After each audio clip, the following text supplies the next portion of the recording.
കേരളത്തിലെ 99% ആൾക്കാരും current bill കയ്യിൽ കിട്ടിക്കഴിഞ്ഞാൽ ആദ്യം നോക്കുന്നത് തന്റെ എമൗണ്ടാ. എന്തിനാ? കഴിഞ്ഞ മാസത്തേക്കാൾ ഈ മാസം കുറവാണോ എന്ന് അറിയാം. ഇത് തന്നെ ആ സുഹൃത്തെ ഞാനും നിങ്ങളും ചെയ്യുന്നത്. ഈ മാസം കേരളത്തിലെ മുഴുവൻ കൺസ്യൂമേഴ്സിനും നിങ്ങൾ ബില്ലെടുത്ത് നോക്കിയാൽ അറിയാം, ACD എന്ന് പറഞ്ഞ് നമ്മളറിയാതെ എന്തിനാണെന്നറിയാതെ എന്ത് മാനദണ്ഡത്തിലാണ് കൂട്ടിയത് എന്നറിയാതെ 100 കണക്കിന് രൂപ കൂട്ടിയിട്ടുണ്ട്. സുഹൃത്തെ, നിങ്ങളുടെ ബില്ലിലും കൂട്ടിയിട്ടുണ്ട്. പെട്ടെന്ന് പോയി ബില്ലെടുത്തോണ്ട് വന്നോ, എന്നിട്ട് ഞാൻ ഈ പറയുന്ന കാര്യങ്ങളെല്ലാം ഒന്ന് ചെക്ക് ചെയ്തു. എന്റെ കയ്യിലിരിക്കുന്ന ബില്ലിന്റെ ഓരോ പിരിവും ഞാനിപ്പം വായിക്കാം. എനർജി ചാർജ് എന്ന് വെച്ചാൽ ഊർജം, നമ്മുടെ ഇലക്ട്രിസിറ്റിയിൽ നിന്ന് നമുക്ക് തരുന്ന എനർജിയുടെ ചാർജ് 1594 രൂപ 45 പൈസ. ഇതാണ് എന്റെ കയ്യിലിരിക്കുന്ന കറണ്ട് ബില്ലിന്റെ കൺസ്യൂമർ ഉപയോഗിച്ച ചാർജ്. അയാളുടെ ബില്ല് എത്രയാണെന്നറിയാമോ? 2722 രൂപ. 1200 രൂപ കൂടുതലാണ്.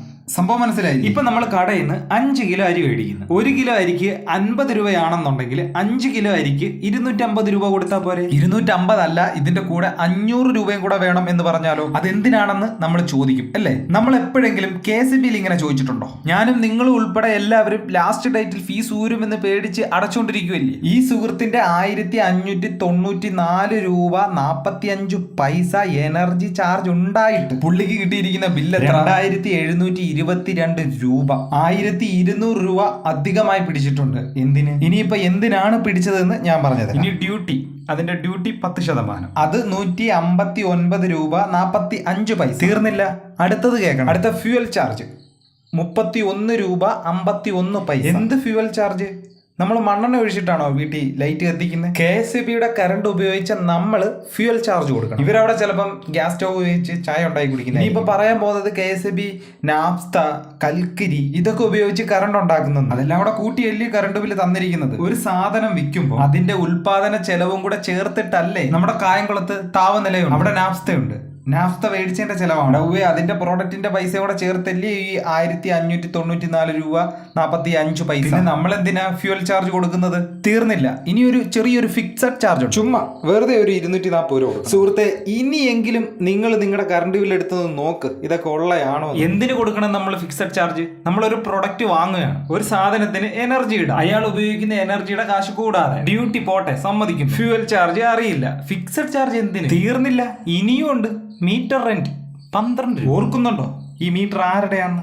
നിങ്ങളുടെയാ, നമ്മുടെയാ ഈ മീറ്റർ. നമ്മൾ കണക്ഷൻ എടുത്തപ്പം നമ്മൾ വില കൊടുത്ത് മേടിച്ചതാ മീറ്റർ. നമ്മൾ പൈസ കൊടുത്ത് മേടിച്ച മീറ്ററിന് നമ്മൾ വാടക കൊടുക്കണം. നമ്മുടെ വീട്ടിൽ ഒരു സ്കൂട്ടർ ഉണ്ടെന്ന് വെച്ചു, ഈ സ്കൂട്ടറിന് മാസം തോറും വാടക കൊടുക്കണമെന്ന് MPD പറഞ്ഞാൽ പോയി പണി നോക്കാൻ പറയും ഇല്ലേ? ഇനി അടുത്തതാണ് കോമഡി.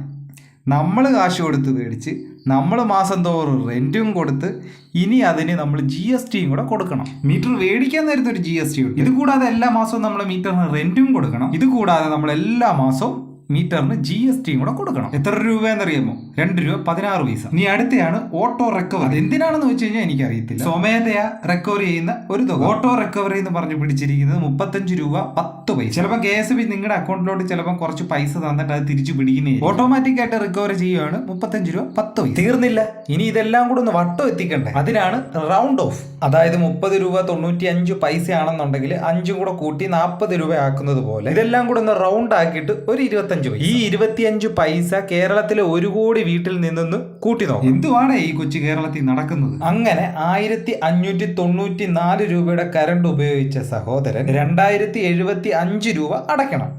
അതിന്റെ കൂടെ ആദ്യം പറഞ്ഞ ACD ആനുവൽ ക്യാഷ് ഡെപ്പോസിറ്റ് വർഷം തോറും നമ്മൾ കൊടുത്തോണ്ടിരിക്കണം. എല്ലാ വർഷവും നമ്മൾ കൊടുക്കണം. അത് 825 രൂപ. തീർന്നില്ല, ഇനി ചുമ്മാതെ കൊടുക്കുന്ന ഒരു സംഭവമുണ്ട്, അഡ്വാൻസ്. അതൊരു 193 രൂപ. നമ്മൾ സാധാരണക്കാരനായ ഒരു മനുഷ്യൻ ആദ്യം ബില്ല് കിട്ടുമ്പോൾ നോക്കുന്നത് എന്നാണ് ലാസ്റ്റ് ഡേറ്റ്, എത്രയാണ് ബില്ല്. ഇതൊക്കെ നോക്കണം സുഹൃത്തുക്കൾ. ഇത് കൂടാതെ വർഷാവർഷം കറണ്ട് ബില്ല് കൂട്ടുകയും ചെയ്യും. എന്തായാലും തീർന്നില്ല, പോകാൻ വരട്ടെ. ഇനി ഒരു സംഭവം കൂടെ ഉണ്ട്, സർചാർജ്. അതൊരു 15 രൂപ. അങ്ങനെയാണ് 1594 രൂപ 45 പൈസയുടെ കറണ്ട് ഉപയോഗിച്ച ആള് 2722 രൂപ അടയ്ക്കേണ്ടി വരും. ഇത്രയും നാളും നിങ്ങളുടെ കറണ്ട് ബില്ലിലെ ഈ കാര്യങ്ങളൊക്കെ നിങ്ങൾ ശ്രദ്ധിച്ചിട്ടുണ്ടോ? ഉണ്ടെങ്കിൽ നമുക്കൊന്ന് കമന്റ് ചെയ്യണേ. ഇല്ലെങ്കിൽ നമ്മുടെ ഫിക്സഡ് ചാർജും മീറ്റർ റെന്റും അതൊക്കെ എത്ര ആണെന്നൊന്ന് കമന്റ് ചെയ്യണേ. നമുക്കൊക്കെ എത്രയൊക്കെയാണ് KSB കൂട്ടിയിരിക്കുന്നതെന്നൊക്കെ നമുക്ക് അറിയാൻ പറ്റും. ഇത് മാത്രമല്ല, എങ്ങനെയാണ് KSBയിൽ സ്ലാബ് അടിസ്ഥാനത്തിൽ കാൽക്കുലേറ്റ് ചെയ്യുന്നത് എന്നൊരു വീഡിയോ ഞാൻ മുമ്പ് അപ്ലോഡ് ചെയ്തിട്ടുണ്ട്. നിങ്ങൾക്ക് ആവശ്യമാണെന്നുണ്ടെങ്കിൽ ഇതേ തംബ്നെയിൽ വെച്ചിട്ട് തന്നെയാണ് നമ്മൾ അവിടെ അപ്ലോഡ് ചെയ്തിരിക്കുന്നത്. നേരെ അങ്ങോട്ട് കയറി. ഈ ഒരു വീഡിയോ നിങ്ങൾക്ക് ഉപകാരപ്പെടും എന്ന് വിശ്വസിക്കുന്നു. അടുത്ത വീഡിയോ കാണാം. Good bye.